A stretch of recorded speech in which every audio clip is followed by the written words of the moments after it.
Goku is a peculiar character. We could say that thanks to him, many anime characters adopted the style of an absent-minded but strong guy, aiming at becoming the strongest ever and with a huge empty stomach. Good examples are Luffy, Naruto, or any other similar shonen protagonists. This is the reason why some main characters might come off as childish, something extremely criticized with Super's Goku, in comparison to that Goku in Dragon Ball Z who took things more seriously. Although there are not too many instances of Goku being a serious guy, it was a more common thing back in the 90s. And this is why we'll take a look at 7 moments when Goku got serious. Now I'm mad. I'm really, really mad. And now it's time to pass. Number 7. His first death. Right after Dragon Ball Z's beginning, Goku's brother arrived on Earth and revealed the truth about his Saiyan origin, space warriors who are in charge of conquering planets with a high value to finally sell them, and that Goku was sent to Earth with the objective of killing all humans. Goku rejects this idea since he considers Earth his home planet, so he takes on Raditz with his arch-nemesis Piccolo. Knowing that the rivals' power is beyond their expectations, Goku had no choice but to take a decision that would change his fate forever. That is, sacrificing his own life to stop Raditz once and for all. Raditz was immobilized by his brother while Piccolo launches a powerful special beam cannon, killing them in the act. Despite Goku being pretty young, he made a harsh decision in choosing death and leaving Gohan, his loved ones, and the entire planet unprotected, not knowing what lied in the future. Cause now I'm mad. I'm really, really mad. And now it's time to pass. Number 6. Vegeta's death and the Saiyan Pride. When Goku arrived on Namek, Goku was severely injured after the fight against Ginyu. It is then when Vegeta and company face Frieza, while the protagonist is slowly recovering from previous battles. Once on the battlefield, Goku sees an agonizing Vegeta, who tells Goku about how their parents were also under Frieza's rule, and reveals that Frieza was responsible for Planet Vegeta's destruction, for fear that the legend that spoke about the legendary Saiyan warrior would become a reality. In his last breath, Vegeta asks Goku to recognize his Saiyan pride and take revenge for the whole Saiyan race, as the Prince of all Saiyans believed that Goku was the warrior of the legend. Shortly after, Frieza kills Vegeta, unleashing all kind of feelings due to Frieza's cold-blooded behavior.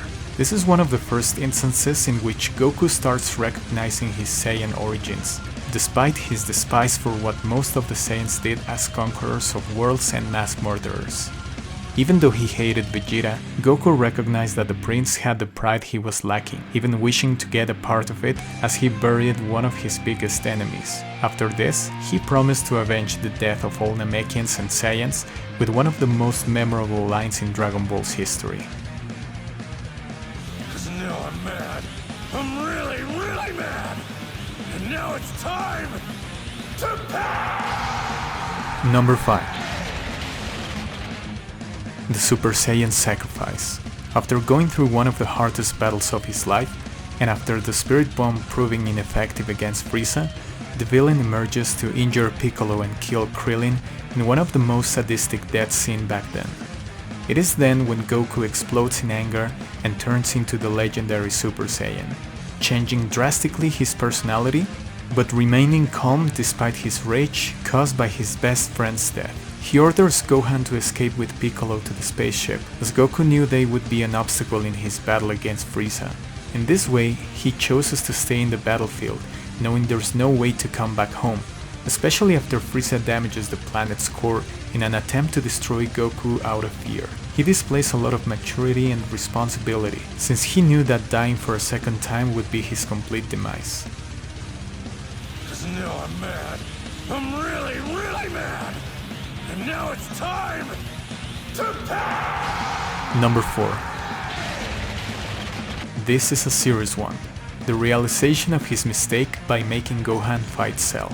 After Cell achieved his final form, father and son were training in the hyperbolic chamber to surpass the power of a Super Saiyan. It is here when Goku realizes the true potential of his son, being aware of the hidden power he displayed in previous times, and focusing on Gohan controlling it in order to defeat Cell. In a flashback, he even witnessed his son becoming a Super Saiyan 2 for a short period of time, using this as his master plan to defeat Cell once Goku showed his son the way the monster fought. Despite this, Gohan struggles to keep up with Cell and becomes dominated by his enemy's power, displaying a lack of fighting spirit in spite of the Earth's destiny resting on his shoulders. Goku doesn't understand this, but Piccolo explains his son is not like him, a full-blooded Saiyan who enjoys fighting against stronger opponents. Goku realizes that in spite of his power, Gohan is merely a child who's not as passionate as his father about fighting. Goku is in shock with this realization and becomes aware that the suffering Gohan is going through at the hands of Cell is his fault. This also displays how Piccolo knows Gohan way better than his own father, due to the special bond he and the Namekian shared while training prior to the arrival of the Saiyans. If you saw this scene as a kid, you might have not realized how deep this situation was. It's only a matter of watching Goku's face in that very moment. Cause now I'm mad. I'm really, really mad. And now it's time to pay! Number 3. Goku's second death. Also during the Cell games, Gohan turned into the powerful Super Saiyan 2 by awakening his rage. Everything seemed positive for the Sea Warriors, especially after Cell reverted to his semi-perfect form. However, due to Gohan's arrogance, he kept playing around with his weakened enemy who in his desperation turned himself into a bomb that would blow up in a matter of seconds. Despite everyone thinking about an unavoidable demise, Goku took Earth's destiny seriously and once again chose to sacrifice himself.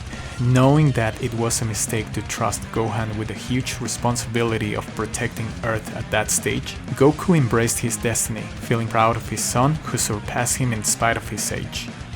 Now I'm mad. I'm really, really mad. And now it's time to pay! Number 2. Refusing to get revived.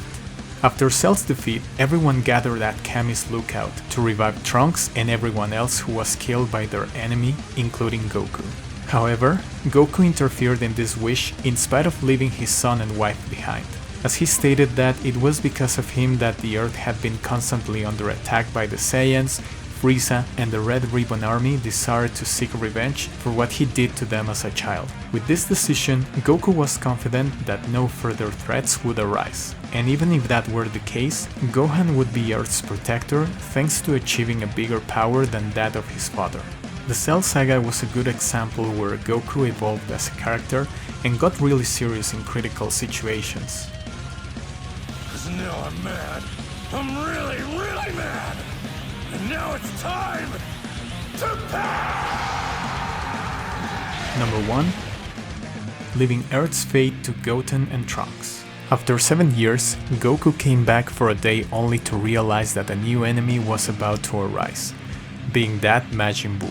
Vegeta got the fight he was looking for against Goku, but despite having a new transformation, he chose not to show it so Vegeta wouldn't get discouraged about his power. When Goku got to fight Fat Buu, he realized that at his full power, he would be able to defeat Majin Buu with the power of a Super Saiyan 3, but he chose not to, as he knew he no longer belonged to that world since he was dead, and that it would be a mistake to interfere with the problems of the living. Were he to do that, the living warriors wouldn't be able to face an even bigger threat, so he chose to leave this responsibility to Goten and Trunks, not without teaching them a technique that would play an important role in the saga. In that moment, we realize that Goku is aware of the place he belongs to, that he is dead and he can no longer interfere with Earth's fate.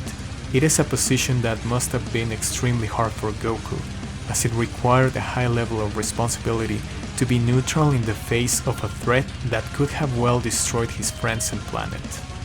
Although he ended up interfering due to Majin Buu's being a threat not only for the planet, but also for the entire universe, it is in this example when we see that Goku has had several moments where he took his role seriously, contrary to his Dragon Ball Super's counterpart that has only had very few moments in which he acts like a serious fighter to protect the universe, especially at the end of the Tournament of Power saga. We have no doubts that Goku will have many chances to display this personality in future events, but only time will tell what awaits beyond the present. I hope you enjoyed the video. Please don't forget to share, give it a thumbs up, leave a comment in the comment section, and hit the subscribe button so you don't miss out on videos about the universe of Dragon Ball. I love you all guys, and until next time.